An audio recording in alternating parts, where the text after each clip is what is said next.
Hello everyone, welcome to Fisk financial studies classes. आज हम पढ़ने वाले हैं CFL L1 की रीडिंग नंबर 48 का LOS2 एंड LOS3। जैसा कि हम जानते हैं, ये रीडिंग है फाइनेंशियल डेरिवेटिव्स के मार्केट और उसके इंस्ट्रूमेंट्स के बारे में। LOS में हम पढ़ेंगे कि किस तरह कंटिंजेंट क्लेम्स और फॉरवर्ड कमिटमेंट्स एक दूसरे से डिफर करते हैं। इसके अलावा हम ये भी जानेंगे कि इन फॉरवर्ड कमिटमेंट्स और कंटिंजेंट क्लेम्स के अंदर कौन कौन से प्रोडक्ट होते हैं, जैसे forward contracts, future contracts, options, swaps, derivatives etcetera. सबसे पहले बात करते हैं अगर हम फॉरवर्ड कमिटमेंट्स की। फॉरवर्ड कमिटमेंट्स उस टाइप के कॉन्ट्रैक्ट होते हैं जहाँ पे दो पार्टीज आपस में एक डील करती टू ये जिन्हें transaction at a later point in time, यानी फ्यूचर में उनको कोई ट्रांजैक्शन करना है आपस में, तो वो आज ही उसके लिए डील कर लेगी। अगर हम बात करें कंटिंजेंट क्लेम्स की, तो वो भी फ्यूचर में किसी ट्रांजैक्शन के लिए आज ही डील कर लेते हैं। एक जो डिफरेंस आता है फॉरवर्ड कमिटमेंट और कंटिंजेंट क्लेम में, वो ये होता है फॉरवर्ड कमिटमेंट्स में दोनों पार्टी के पास ऑब्लिगेशन होती है, दोनों को उस डील को ओबे करना होता है। कि कंटिंजेंट क्लेम में एक पार्टी के पास राइट होता है और दूसरे के पास ऑब्लिगेशन होती है। इसके अलावा जैसा कि हमने देखा, इसमें दोनों पार्टी के अंदर ऑब्लिगेशन नहीं होती फॉरवर्ड कमिटमेंट्स में, तो उस वजह से उनमें कोई एक्सचेंज ऑफ प्रीमियम नहीं होता है। हाँ, उसमें एक मार्जिन का पेमेंट होता है एक्सचेंज को, जिसके बारे में हम और आगे डिटेल में पढ़ेंगे। तो no premium is paid forward commitments में, और कंटिंजेंट क्लेम्स में प्रीमियम पे किया जाता है बायर के द्वारा राइटर को। मतलब जो राइट ले रहा है वो पे करेगा प्रीमियम उस बंदे को जो ऑब्लिगेशन ले रहा है। अब फॉरवर्ड कमिटमेंट में एक और पॉइंट जो होता है वो ये होता है, डाउनसाइड जो रिस्क होती है वो प्रोटेक्ट होती है फॉरवर्ड कमिटमेंट में, लेकिन जो अपसाइड है वो भी बिल्कुल वेनिश हो जाती है। मतलब आपको कोई अपसाइड बेनिफिट भी नहीं मिलेगा अगर आपकी डाउनसाइड रिस्क कम हो रही है। उसके कंपेयर में कंटिंजेंट क्लेम में एडवांटेज है कि आपकी जो अपसाइड है वो आपके पास ही रहती है। मतलब प्रॉफिट आपका मैक्सिमम हो सकता है, लेकिन लॉस आपका प्रोटेक्ट हो जाता है। बट उसके अंदर यही है कि इस प्रॉफिट को मैक्सिमाइज करने के लिए आपको पहले से एक प्रीमियम पे करना होता है। तो इन दोनों के एडवांटेजेस डिसएडवांटेजेस हम आगे पढ़ेंगे। इनके अंदर जो एग्जांपल होते हैं फॉरवर्ड कमिटमेंट्स के, वो बेसिकली फॉरवर्ड्स, फ्यूचर्स, स्वैप्स, ये सारे फॉरवर्ड कमिटमेंट्स होते हैं। जबकि call options, put options, American options, European options, ये कंटिंजेंट क्लेम्स होते हैं। सबसे पहले हम बात करें अगर फॉरवर्ड कॉन्ट्रैक्ट की, जो कि एक फॉरवर्ड कमिटमेंट है, तो फॉरवर्ड कॉन्ट्रैक्ट एक ओवर द काउंटर कॉन्ट्रैक्ट होता है जिसके अंदर दो पार्टी अग्री करती है कि वो फ्यूचर में एक फिक्स्ड प्राइस किसी भी लेटर डेट पे एक फिक्स्ड प्राइस पे फिक्स्ड क्वांटिटी या unlimited quantity whatever it is,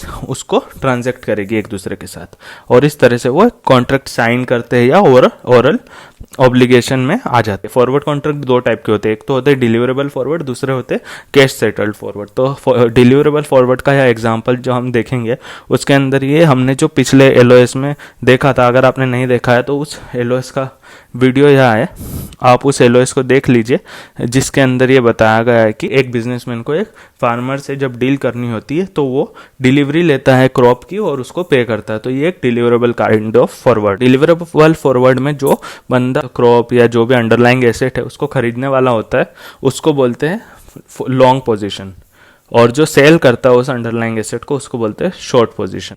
अगला जो एग्जांपल कैश सेटल्ड कॉन्ट्रैक्ट था, तो देखिए कैश सेटल्ड कॉन्ट्रैक्ट का मतलब ये होता है कि आपको at the time of expiration, मतलब जब ये एक्चुअल डील होने वाली है, तो वो जो डील वैल्यू थी उससे कंपेयर करते हैं कि मार्केट में क्या प्राइस है। जैसे कि क्रॉप की एग्जांपल अगर हम ले, तो मान लीजिए क्रॉप की डील हुई थी 10 रुपीज़ पर केजी में। अब मान लीजिए मार्केट में उस वक्त 15 रुपये चल रहा है प्राइस। बिजनेसमैन है, उसको 5 रुपये एक्स्ट्रा मिलेंगे ताकि वो 15 रुपये में उसे खरीद ले, और अगर वो 5 रुपये चल रहा है तो बिजनेसमैन 5 रुपये एक्स्ट्रा फार्मर को देता। तो यहाँ पे देखिए ये एग्जांपल मैं आपको जो बता रहा हूँ उसके अंदर बेसिकली एक क्रॉप थी, उसकी डिलीवरी नहीं करना, तो डिलीवरी नहीं करना है मान लीजिए, तो फार्मर क्या कर रहा है, वो उसको 10 रुपये में डील होने वाली थी, तो वो बिजनेसमैन को 5 रुपये और दे देता है कि आप मार्केट से खरीद लो।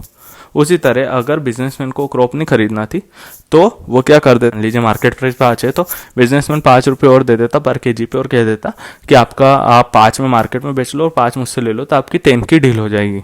तो ये जो होते हैं ये कैश सेटल्ड, जनरली एक्सचेंजेस पे जो कॉन्ट्रैक्ट्स होते हैं वो ज़्यादा होते हैं कैश सेटल्ड, बट फॉरवर्ड्स में भी कैश सेटल्ड ऐसे कॉन्ट्रैक्ट होते हैं। जनरली स्टॉक्स वगैरह या करेंसी की बात करें हम, तो उसमें कैश सेटलमेंट ज़्यादा होता है डिलीवरी के कंपैरिजन में। तो यह जो एग्जांपल दिया है ये पे ऑफ के डायग्राम से कि किस तरह का पे ऑफ मिलता है अगर आप उसको बाय करने वाले किसी भी अंडरलाइंग एसेट को।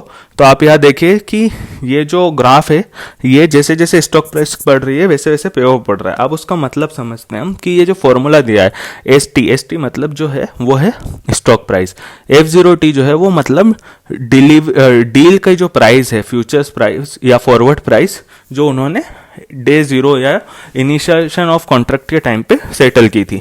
तो देखिए वो प्राइस कभी बदलेगी नहीं, वो जैसे मान लीजिए इस एग्जांपल में 100 दी है इस टेबल में आप देखेंगे तो, और स्टॉक प्राइस जो है वो जैसे जैसे बढ़ रही, जैसे 70 थी तो आप देखें कि उसका पे ऑफ नेगेटिव था, -30 था। जैसे जैसे प्राइस बढ़ के 100 हुई पे ऑफ 0 हो गया, और फिर प्राइस बढ़ती गई तो पे ऑफ बढ़ता गया। तो वही हम इस ग्राफ के अंदर भी समझ सकते हैं। वही अगर हम सेल साइड देखेंगे तो सेम फॉर्मूला के हिसाब से आप समझ जाएंगे कि देखिए सेल साइड में क्या होगा, जैसे जैसे स्टॉक की प्राइस बढ़ेगी जो सेलर है उसको नुकसान होगा, क्योंकि आप समझिए कि सेल प्राइस, ये जो स्टॉक प्राइस है या जो भी प्राइस है, स्पॉट प्राइस, एसटी मतलब स्पॉट प्राइस उस अंडरलाइंग एसेट की, तो ये जब भी ज़्यादा जो सेलर है उसको नुकसान है। क्यों नुकसान है? क्योंकि उसकी डील एक कम प्राइस पे हुई थी और मार्केट में प्राइस आज ज़्यादा चल रही है तो उसे एक लॉस हो रहा है। वही हम इस ग्राफ में देख सकते हैं। ऑन द अदर हैंड जो बायर है उसको फायदा कब होगा?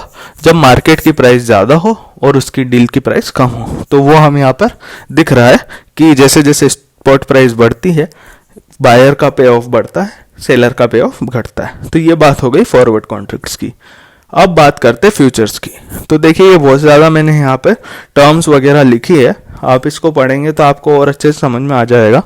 बेसिकली जो फ्यूचर्स होते हैं वो एक फॉरवर्ड कॉन्ट्रैक्ट ही होता है, लेकिन ये एक्सचेंज ट्रेडेड फॉरवर्ड होता है। तो इसके अंदर क्या होता है कि ये एक स्टैंडर्ड कॉन्ट्रैक्ट होता है।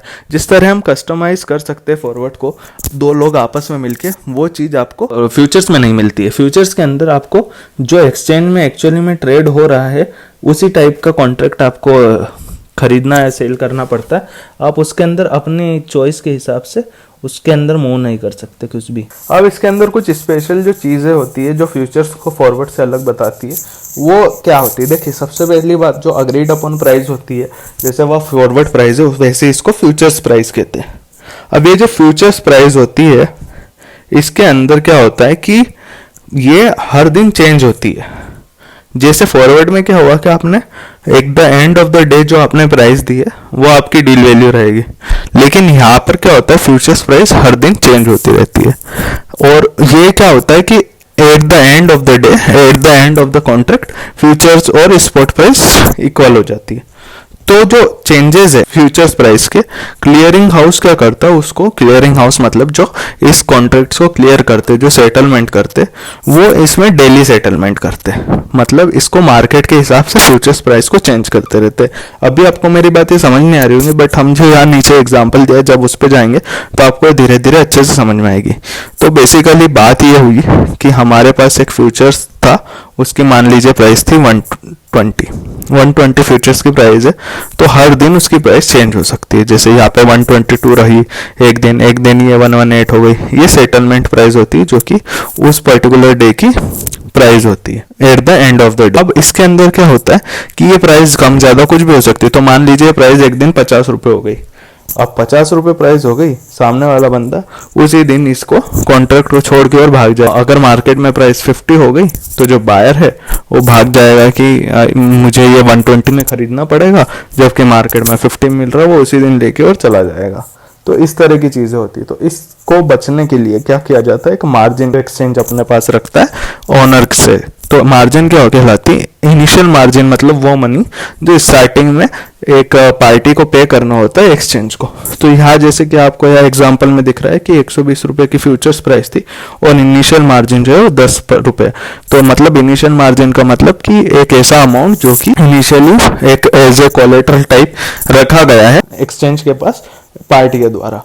तो अब एक और चीज टर्म होती है वो कहलाती है मेंटेनेंस मार्जिन। मेंटेनेंस मार्जिन का मतलब होता है कि मिनिमम अमाउंट जो आपके मार्जिन अकाउंट में रहना चाहिए, अगर इससे कम अमाउंट हो जाता है तो एक मार्जिन कॉल इनिशिएट होता है। मतलब आपसे एक तरह का आपको नोटिस मिलता है कि आपको और मार्जिन इसके अंदर पे डालना होगा आपके मार्जिन अकाउंट में, अदरवाइज आपका जो कॉन्ट्रैक्ट है वो सेटल्ड हो जाएगा मतलब कि आपकी वो डील कैंसिल हो जाएगी, आपको नहीं मिलेगी आगे, क्योंकि वो जो भी आपका अमाउंट है वो डायरेक्ट सामने वाली पार्टी को चला जाएगा। और इस तरह से ये सिस्टम चलता है। तो मार्जिन कॉल इनिशिएट हो जाता है और फिर आपको और एडिशनल मनी इसमें पे करना हो। अब ये इस एग्जांपल को हम यहाँ देख लेते हैं। जैसे क्या हुआ कि पहले दिन सेटलमेंट प्राइस था 122, तो मार्जिन में क्या हुआ 10 रुपये पहले से थे और 2 रुपीज़ का बेनिफिट हुआ उस दिन सेटलमेंट में, तो ये बढ़ गया, तो मार्जिन हो गई 12 रुपीज़, कोई दिक्कत नहीं।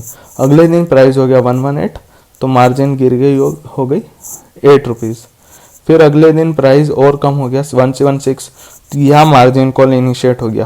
फिर 114 पे भी मार्जिन कॉल इनिशिएट हो गया। अब एक्चुअली में ये 4 तक आने नहीं देते, 6 पे ही बोल देते कि हम स्क्वायर ऑफ कर देंगे अगर आपकी पोजीशन आपने इसमें पैसे ऐड नहीं किए तो ये बेसिकली मार्जिन कॉल का फंडा होता है। ठीक है, तो अब फ्यूचर्स कॉन्ट्रैक्ट के अंदर क्या होता है कि कुछ लिमिटिंग प्राइस चेंजेस भी हो जाते हैं। मतलब क्या हुआ कि देखिए, अब मान लीजिए 120 का ट्रेडिंग था, ये एकदम से 140, 150, 120, 110 कुछ भी आप ट्रेड कर सकते हैं, बहुत ज़्यादा लंबी इससे दूर पास की प्राइस पे। तो उसको रोकने के लिए क्या होता है कि एक लिमिटिंग प्राइस बैंड बनाया जाता है जिसके अंदर पार्टीज को ट्रेड करना होता है आपस में।